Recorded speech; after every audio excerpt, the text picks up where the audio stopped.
ठिकाणी आपण इंट्रोड्यूस केलं. आज आपल्याला एका नवीन पॉलिनेशनला त्या ठिकाणी सुरुवात करायची आहे. ज्या पॉलिनेशनला किंवा जे पॉलिनेशन जे आहे जनरली लिव्हिंग थिंगच्या मदतीने कंप्लीट होतं. So pollination which completed with the help of living things is referred as biotic pollination. Uh, so basically हे pollination बघण्यासाठी आपल्याला या ठिकाणी टायटल मेन्शन करायचं आहे. So note down heading, that is abiotic pollination or abiotic agents of pollination. Abiotic agents of pollination. So abiotic म्हटल्यानंतर नेमके कुठले कुठले एजंट्स आहेत पॉलिनेशन जे करून आणतायत, तर आपण त्याचे टाइप्स त्या ठिकाणी स्टडी केले होते. यामध्ये 3 टाइप्स तुमच्या सिलेबसमध्ये दिलेले आहेत. तसे भरपूर सारे अबायोटिक किंवा बायोटिकचे सुद्धा त्या ठिकाणी एजंट्स आपण या ठिकाणी डिस्कस केले होते. सो अबायोटिकमध्ये आपण 2 एजंट्स जे आहेत ते कालच बघितले. आज आपल्याला इंट्रोड्यूस करायचं आहे बायोटिकला. अबायोटिकचे टाइप्स बघूया आपण नेमके कुठले कुठले आहेत आणि लगेच आपण बायोटिककडे जाऊया. अबायोटिकमध्ये आपण बघितले पहिलं जे पॉलिनेशन आहे, दिस इज नन अदर दॅन ॲनिमोफिली. आणि लेटरली काल आपण हायड्रोफिलीला सुद्धा इंट्रोड्यूस केलं होतं, हायड्रोफिली. आता हायड्रोफिलीचे जे आहेत बेसिकली पुन्हा 2 टाइप्स पडलेले आपण काल दाखवून दिलं. हायड्रोफिलीमध्ये कुठले 2 टाइप्स पडतायत, तर पहिला जो टाइप्स आहे हायड्रोफिलीचा, that is hypohydrophily. If pollination is done below the water surface is called as hypohydrophily, while if pollination is done above the water surface it is referred as epihydrophily. तर अशा प्रकारचे 2 पॉलिनेशनचे type हायड्रोफिली आपण discuss केले होते. आजच्या लेक्चरमध्ये आपल्याला introduce करायचं आहे, that is biotic agents. So biotic agents जे आहेत ते कशा प्रकारे पॉलिनेशन या ठिकाणी डन करतात त्याबद्दल आपल्याला त्या ठिकाणी बघायचं आहे. सो बायोटिक एजंट्सच्या माध्यमातून भरपूर वेगवेगळ्या प्रकारचं पॉलिनेशन झालेलं आपल्याला पाहायला मिळतं, परंतु त्यामधील काही महत्त्वाचे टाइप्स जे आहेत ते तुमच्या सिलेबसमध्ये इन्क्लूड केलेले आहेत, म्हणून फक्त आपण त्यांनाच त्या ठिकाणी इंट्रोड्यूस करणार आहोत, बाकी ठिकाणी आपण जाणार नाही आहोत.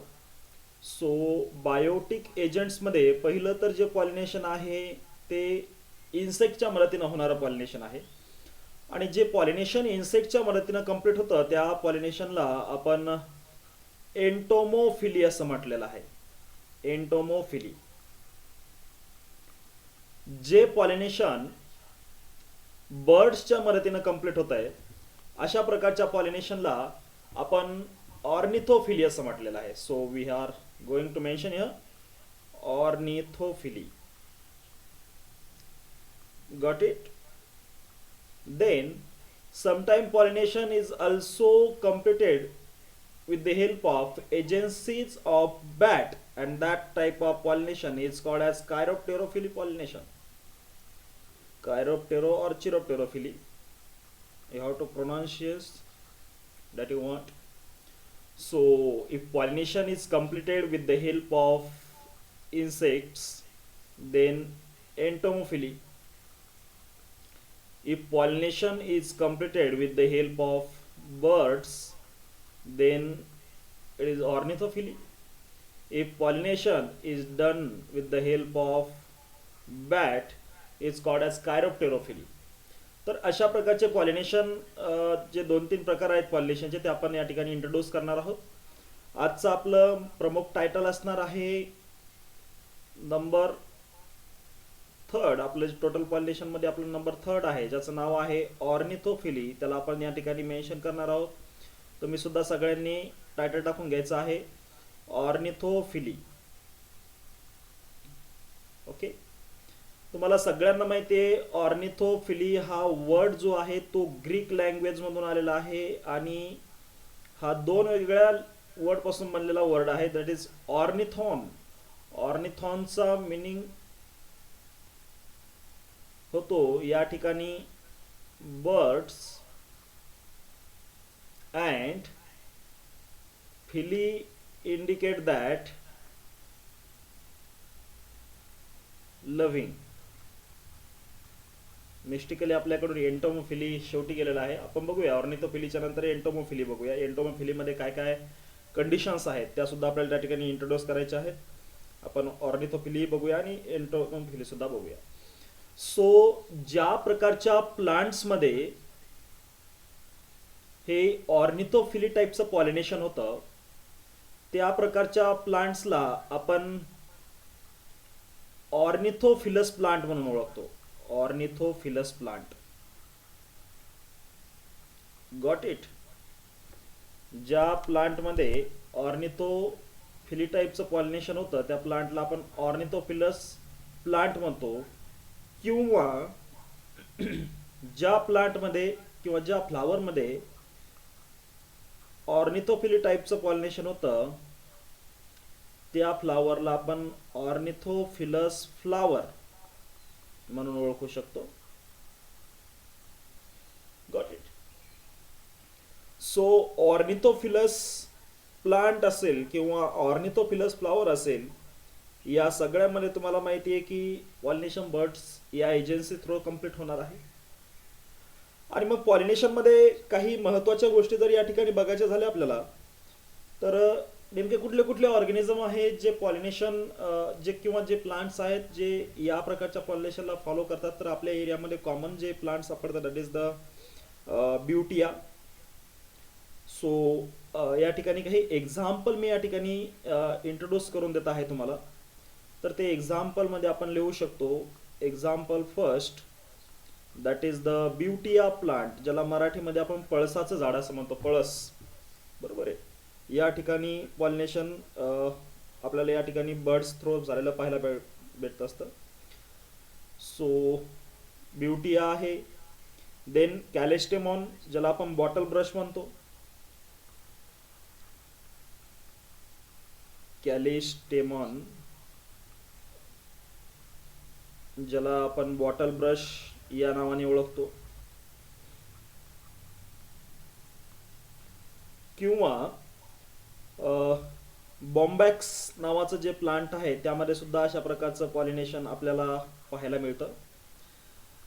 देन एक गोष्ट आहे की हे पॉलिनेशन करण्यासाठी एजन्सी कुठल्या आहेत, बरोबर आहे.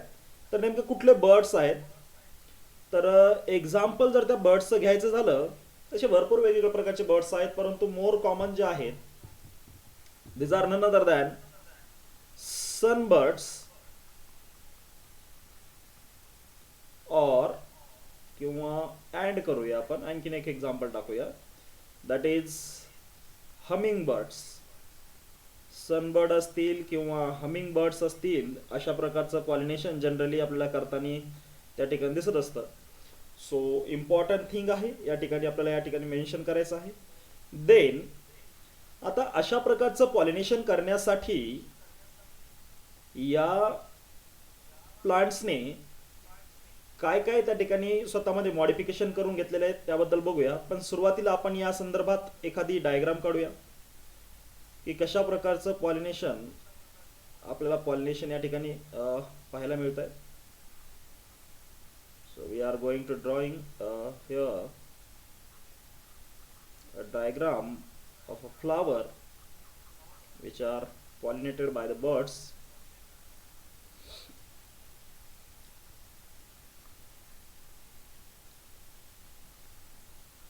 So you have to draw a diagram also. तुम्ही सुद्धा त्या ठिकाणी चालू करा डायग्राम ड्रॉ करण्यासाठी.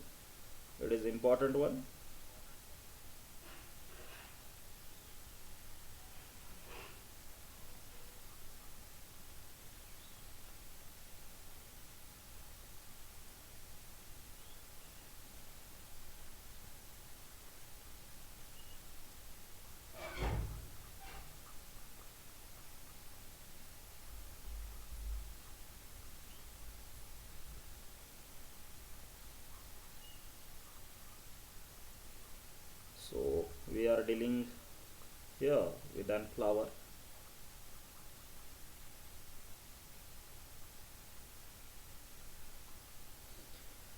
अशा प्रकारच्या प्लांट्स मध्ये तुम्हाला माहिती आहे की बर्ड्स जनरली पॉलिनेशन करण्यासाठी येत असतात. आपण एखाद्या बर्ड्सचे सुद्धा या ठिकाणी डायग्राम दाखवूया. जे बर्ड्स पॉलिनेशन करतात, दे हॅव व्हेरी लॉंग बीक.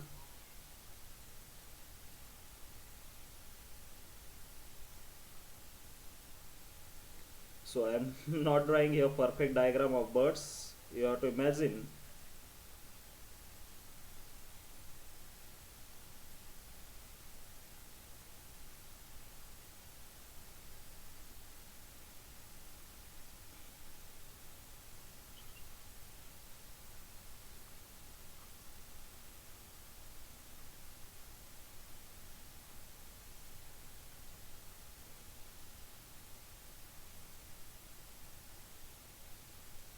Pollination with the help of agencies. Bird is called as ornithophilia type of pollination.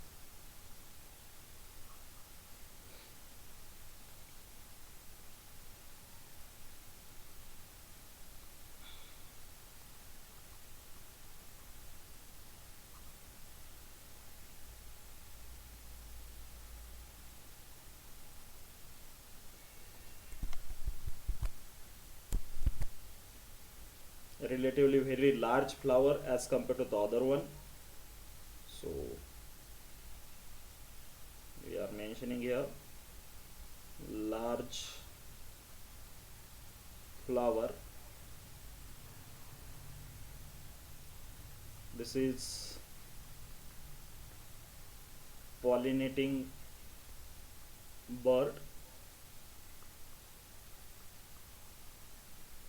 Pollinating bird which possess very long beak to reach up to the nectar. Okay, so figure name is ornithophily, pollination which done by the agency of bird. Okay, so diagram सुद्धा काढा आणि definition सुद्धा लिहून घ्या. Note down definition. Transfer of pollen grain from anther to stigma. Transfer of pollen grain from anther to stigma through the agencies of bird. Through agencies of bird is called as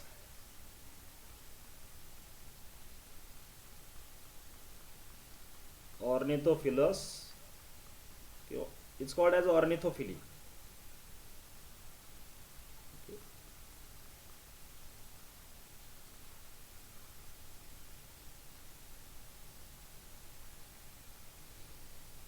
Got it? So listen carefully.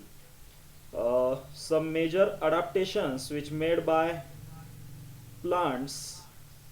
So we are mentioning it here.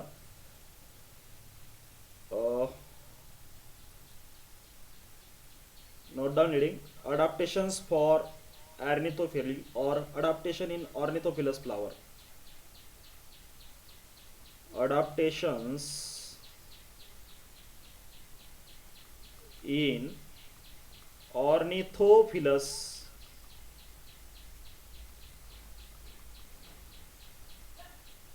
flower. Adaptations in ornithophilus flower. तर कुठले कुठले adaptations फ्लावर्सना केलेले आहेत त्याबद्दल आपण discuss करूया. So flower जे आहेत ते दुरूनच पक्ष्यांना दिसले पाहिजे म्हणून युजली ते ब्राईट कलरचे त्या ठिकाणी आपल्याला पाहायला भेटतात. सो फ्लावर्स आर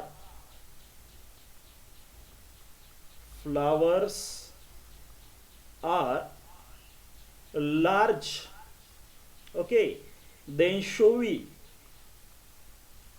दुरूनच पक्ष्यांना दिसले पाहिजे, शो ऑफ करणारे, बरोबर आहे. Large showy usually bright colour. लांबून लक्षात आले पाहिजे, दुरूनच लक्षात आले पाहिजे की या ठिकाणी एखादा फ्लावर आहे ज्याचं पॉलिनेशन करायचं आहे bright colored,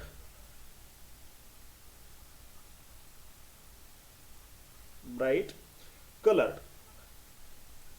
दुसरी गोष्ट, येणारी एजन्सी मोठी आहे म्हणून त्याला नेक्टर सुद्धा खूप जास्त क्वांटिटीमध्ये त्या ठिकाणी प्रोड्यूस करावा लागतो.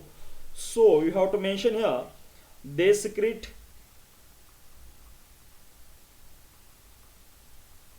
they secrete profuse,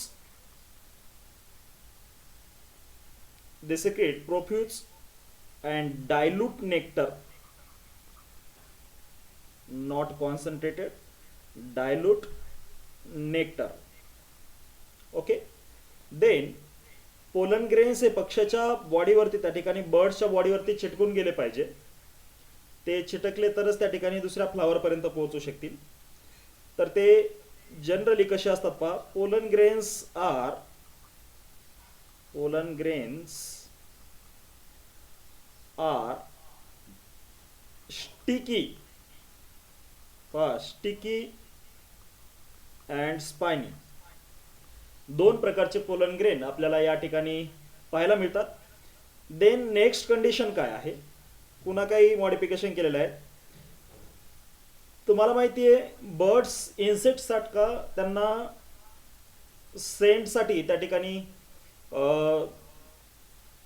सेन्स जो आहे तो स्ट्रॉंग त्या ठिकाणी नसतो. Birds have very poor sense, that's why there is no need of extra और very more fragrance. Okay. So generally flowers are without fragrance, generally flowers are without fragrance. गरज नाही आहे ना विदाउट फ्रॅग्रन्स. त्याचं कारण असं आहे की पक्ष्यांकडे फार पुअर सेन्स असतो. Without fragrance,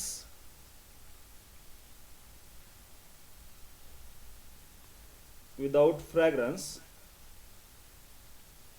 what is reason behind this? Because birds have very poor sense, very poor sense. Okay. पक्ष्यांना फार कमी सेन्स असतो. So this is regarding the pollination by birds called as ornithophily. Then second type